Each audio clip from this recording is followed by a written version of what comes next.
उप मुख्यमंत्री और वित्त मंत्री अजीत पवार ने मंगलवार को सदन में ऐलान किया कि बोनस की राशि सीधे धान उत्पादकों के खाते में ट्रांसफर की जाएगी। सरकार के इस फैसले से विदर्भ के धान उत्पादकों को फायदा होगा।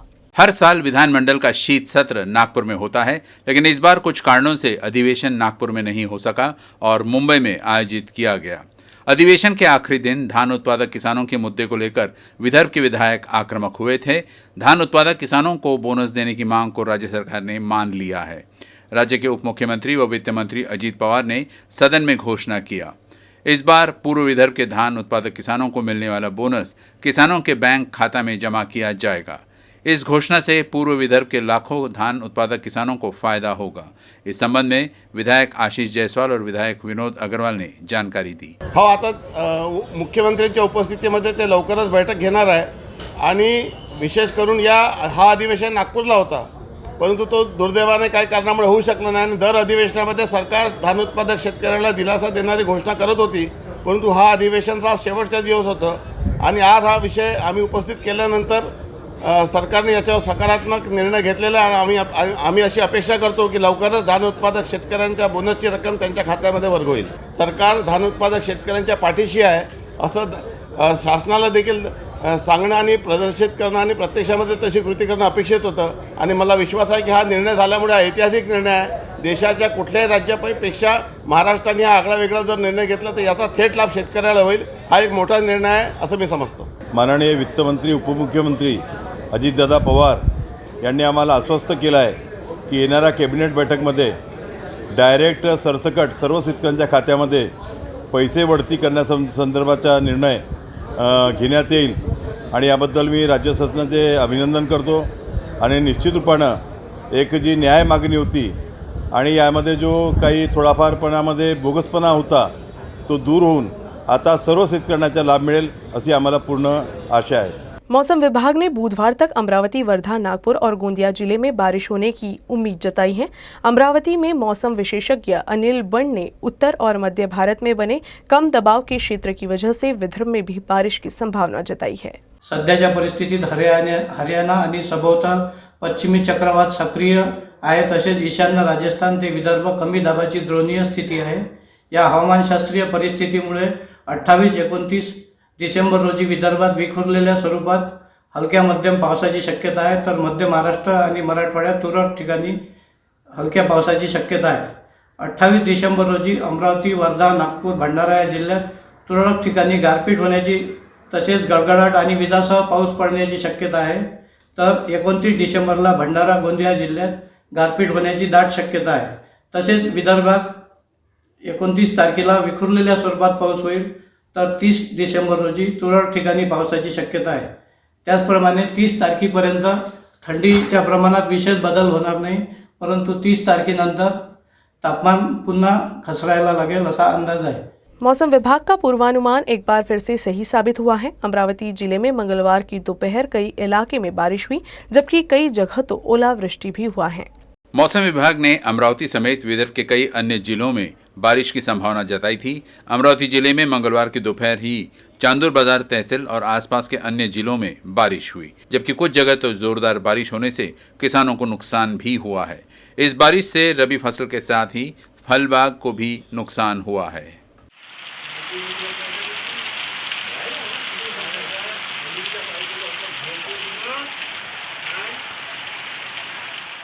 राष्ट्रपिता महात्मा गांधी पर विवादित वक्तव्य करने वाले कालीचरण महाराज का देश भर में निषेध हो रहा है। अकोला में कालीचरण महाराज के वक्तव्य पर नाराजगी जताते हुए कांग्रेस कार्यकर्ताओं ने सिटी कोतवाली पुलिस थाने के बाहर जोरदार आंदोलन किया।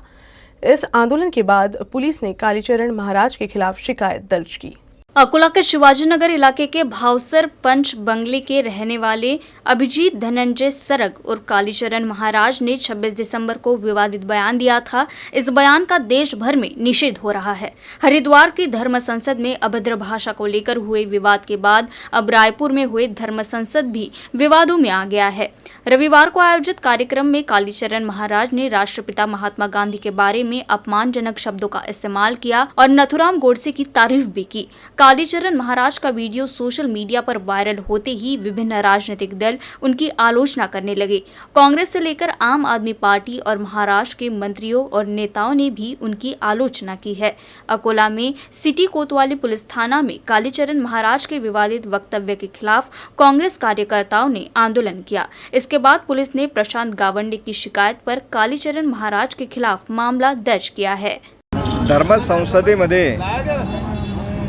गांधीजींच्या विरुद्ध जे अपशब्द वापरण्यात आले, खरं म्हणजे हा राजकारणाचा खूप निगेटिव्ह प्रकार आहे।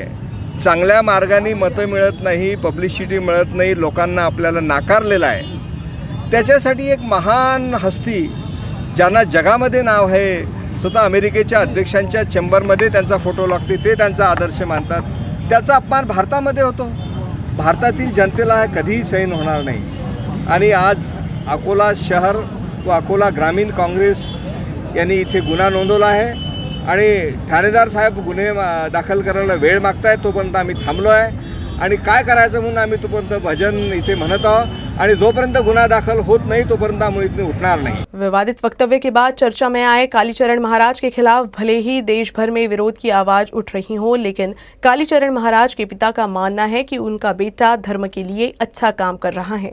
हालांकि उन्होंने कालीचरण के विवादित वक्तव्य पर कुछ भी जानकारी नहीं होने की बात कहते हुए अपने बेटे के वक्तव्य पर प्रतिक्रिया देने से इनकार कर दिया। या बाबतीत मला त्यांनी काय भाष्य केलं हे काही माहिती नाही, मी बातमी ऐकलेली नाही, तुम्ही सांगता त्याच्यावरूनच कळलेलं आहे। फक्त मला एवढं माहीत आहे की तो एक चांगलं काम करत आहे धर्मासाठी, ते त्यांनी करावं, बस। माझी कोणतीही प्रतिक्रिया नाही। नाही, लहानपणापासून कधी अध्यात्माकडे, परमार्थाकडे आणि देवताकडेच त्याची ओढ आहे। ते मी काही सांगू शकत नाही बा, तो 10व्या वर्गापर्यंत शिकला आहे, त्यानं कशी प्रेरणा झाली आणि कोण त्याला नेलं तर ते दीक्षा घेऊन हरिद्वारवरून आले, त्यांनी परमार्थात जोड़ले। कोरोना के नए वेरिएंट ओमिक्रॉन के खतरे को देखते हुए कोरोना के नियमों का कड़ाई से पालन करने की अपील अमरावती के महापौर चेतन गावंडे ने की है। उन्होंने कहा कि कोरोना के बढ़ते फैलाव से बचने के लिए नागरिकों को खुद ही नियमों का पालन करना होगा। बैठक के दौरान ओमिक्रॉन के बारे में विस्तृत जानकारी पर चर्चा की गई। यूके के साथ साथ यूरोप में भी ओमिक्रॉन वेरिएंट के कारण मरीजों की संख्या दुगुनी हो रही है। वायरस के प्रसार की उच्च दर के कारण सरकार द्वारा कुछ प्रतिबंध लगाए गए हैं। इस संबंध में केंद्रीय स्वास्थ्य विभाग ने भी सभी राज्यों को पर्याप्त सावधानी बरतने और संक्रमण से बचाव के उपाय करने का निर्देश दिया है। बैठक में शामिल महापौर चेतन गावंडे ने कहा कि सरकार ने ये फैसला इसीलिए लिया है ताकि भविष्य में और सख्त पाबंदियां लगाने का समय न आए। कोरोना की दोनों लहरों ने पहले ही बड़ा नुकसान किया है।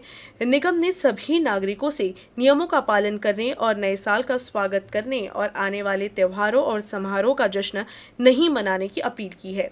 महापौर ने स्वास्थ्य विभाग को विभिन्न विभागों के समन्वय से अभियान स्तर पर तब तक काम करने के निर्देश दिए जब तक ओमिक्रॉन की पृष्ठभूमि में टीकाकरण का लक्ष्य हासिल नहीं हो जाता।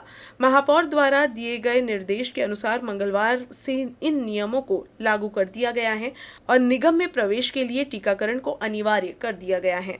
कोविडची तिसरी लाट येण्याची संभावना नाकारता येत नाही। आपल्याला माहिती आहे की विदेशातून महाराष्ट्रामध्ये काही ओमिक्रॉन पॉझिटिव्ह केसेस आढळून आलेले आहेत विदेशातून आलेल्या लोकांनी। तर ओमिक्रॉन हा जो नवीन व्हेरिएंट आहे, हा व्हेरिएंट अत्यंत संसर्गजन्य आहे आणि याचा संसर्ग आपल्याकडे होऊ नये यासाठी आपल्या शहरातील प्रत्येक नागरिकाने काळजी घेणे आवश्यक आहे। कोविडची त्रिसूत्री जी आहे त्याची अंमलबजावणी करणं आवश्यक आहे। काही प्रमाणात आपण आत्मसंतुष्ट झालो आहे की आपल्याला आता कोविड होणारच नाही अशी भावना नागरिकांच्या मनात निर्माण झाली असल्यामुळे मास्कचा वापर हा फार कमी प्रमाणात आपल्याला शहरामध्ये दिसून येतो।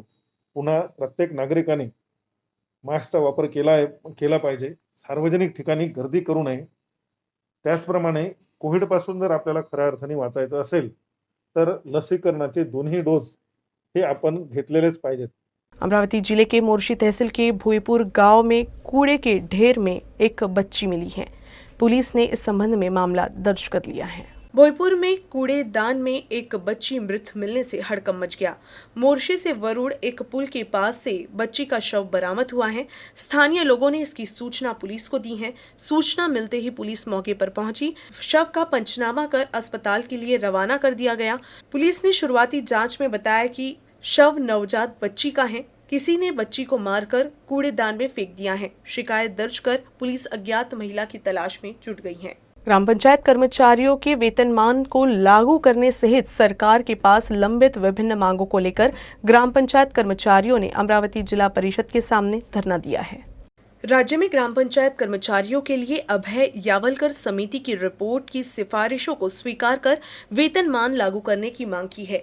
इसके अलावा 10 अगस्त 2020 को घोषित अधिसूचना में सरकार ने न्यूनतम वेतन में वृद्धि कर वित्तीय प्रावधान करते हुए अंतर राशि के साथ कर्मचारियों के खाते में अनुदान जमा किया जाना चाहिए। ग्राम पंचायत कर्मचारियों के न्यूनतम वेतन के साथ ग्राम पंचायत कर्मचारियों द्वारा कई मांगे रखी गई हैं, जिसमें सरकार के 28 अप्रैल 2020 के निर्णय को रद्द कर दिया जाए। साथ ही मांग में सरकार न्यूनतम वेतन जीवन निर्वाह भत्ता की जिम्मेदारी स्वीकार कर 100% सब्सिडी को शामिल किया जाए। महाराष्ट्र राज्य ग्राम पंचायत कर्मचारी महासंघ ने भी मांगे पूरी नहीं होने पर 1 जनवरी से ग्रामीण विकास मंत्री के आवास के सामने आंदोलन शुरू करने की चेतावनी दी है। आमची मागणी अशी आहे की जे तथाकथित देशवर्धन पुणकर संस्थेचे अध्यक्ष सचिव म्हणून कारभार करीत आहेत खोटा, की ज्यांच्याजवळ कोणत्याच प्रकारचा लेखी आधार नाही कायदेशीर, तसेच प्राचार्य म्हणून जे कार्य करत आहेत की त्यांना विद्यापीठाची प्राचार्यपदी कोणत्याच प्रकारची नियुक्ती दिलेली नाही। सध्या ते हायकोर्टात गेलेला प्राचार्यपद मिळण्याकरता 14 तारखेला त्यांची सुनावणी आहे त्या अर्जावरती। म्हणजे खोटे प्राचार्य खोटे सचिव म्हणून जे करीत आहेत काम, त्याला लगाम लावण्याच्या दृष्टिकोनातून कारवाई करावी अशी आमची अपेक्षा। अमरावती जिले की महानगर पालिका की आर्थिक स्थिति इन दिनों खराब चल रही है और मनपा के अंतर्गत आने वाले अनगिनत कामों के लिए फंड ही नहीं है, जिससे शहर में स्वच्छता और स्वास्थ्य विभाग पर अतिरिक्त बोझ पड़ रहा है और बायो माइनिंग के लिए भी मनपा पर 19 करोड़ का बोझ सत्ता पक्ष की ओर से डाला जा ही रहा है, जिसके चलते अमरावती युवा कांग्रेस ने भाजपा के विरुद्ध हल्ला बोल आंदोलन किया। साथ ही इस संबंध में मनपा आयुक्त को भी निवेदन सौंपा गया। सर्वप्रथम या बीजेपी सत्ताधाऱ्यांचा, या बीजेपी सरकारचा व इथे बसलेल्या बीजेपी सत्तेचा सर्वप्रथम युवक काँग्रेसतर्फे आम्ही सर्व मिळून निषेध करतो। त्यानंतर जो बायोमेट्रिकचा जो हा प्लॅन यांनी केलेला आहे, राहिले रस्ते नाल्या या सगळ्यासाठी यांच्याकडे निधी नाही।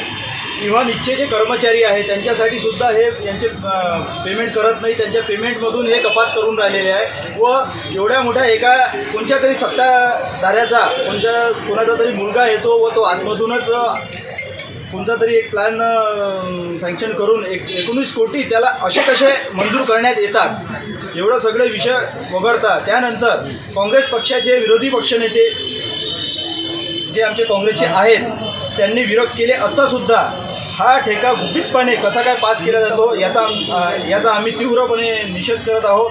हा रद्द न झाल्यास याचा सुद्धा खूप मोठ्या प्रमाणात युवक कांग्रेस निषेध करेल। विदर्भ के विधायकों ने किसानों का मुद्दा विधानसभा के शीतकालीन अधिवेशन में उठाया है। धान के लिए बोनस की घोषणा करने के साथ ही कई अन्य अनुदान की मांग को लेकर विदर्भ के विधायकों ने विधान भवन की सीढ़ियों पर बैठकर आंदोलन किया। विदर्भ के विविध प्रलंबित मांगों को लेकर विधायक राज्य सरकार का ध्यान आकर्षित करने की कोशिश किए। महाराष्ट्र विधानमंडल के आखिरी दिन विदर्भ के विविध मुद्दों को लेकर विदर्भ के विधायकों ने अपना आक्रामक तेवर दिखाया। विदर्भ कारणों से नागपुर में होने वाला शीतकालीन अधिवेशन मुंबई में हुआ, जिससे विदर्भ के मुद्दे पर अधिवेशन में कोई खास चर्चा नहीं हुई। लेकिन अधिवेशन के आखिरी दिन विधायकों ने विधान भवन की सीढ़ियों पर बैठकर आंदोलन किया। इस दौरान नारेबाजी करते हुए धान की फसल को बोनस जाहिर करने और अन्य अनुदान प्रदान करने की मांग की। त्या शेतकऱ्याच्या विजेचे पंप हे सतत कापण्याचा धडाका सरकारनं लावलेला आहे। त्यामुळे आमची मागणी आहे की वीज बिल एक तर माफ केले पाहिजे आणि त्याचप्रमाणे आपली जे शेतकऱ्याची वीज आहे ही कापू नये अशी विनंती आम्ही या सरकारला करतो। पुन्हा मागच्या देवेन भाऊच्या याच्यामध्ये 13,000 विहिरीच्या संदर्भात महाराष्ट्रामध्ये लागू केला होता, परंतु मागील सरकारनं जे धडक सिंचन विहिरी ज्या बरेच दिलेले होते विदर्भासाठी, पण तर धडक सिंचन विहिरीसुद्धा पैसे पूर्ण काम झालेले आहे, तरी परंतु विदर्भाच्या संपूर्ण जिल्ह्यामध्ये धडक सिंचनाच्या विहिरीच्या स्थगिती दिलेली आहे, ते सुद्धा विहिरी कंप्लीट झालेल्या आहेत. त्या विहिरीचे पैसेसुद्धा या महाविकास आघाडी देत नाही, म्हणून हा महाविकास आघाडी संपूर्ण शेतकऱ्याच्या विरोधात आहे. पंतप्रधान आवास योजनेच्या अंतर्गत ड यादी तयार करण्यात आली. त्या यादी जे पात्र लाभार्थी असूनसुद्धा त्या यादीमध्ये पात्र लाभार्थ्यांना कॅन्सल केलेले आहेत. म्हणजे अशा यादीमधून 50% लाभार्थ्यांना ह्या घरकुल योजनेमधून कट केलेले आहेत, म्हणजेच वंचित केलेले आहेत.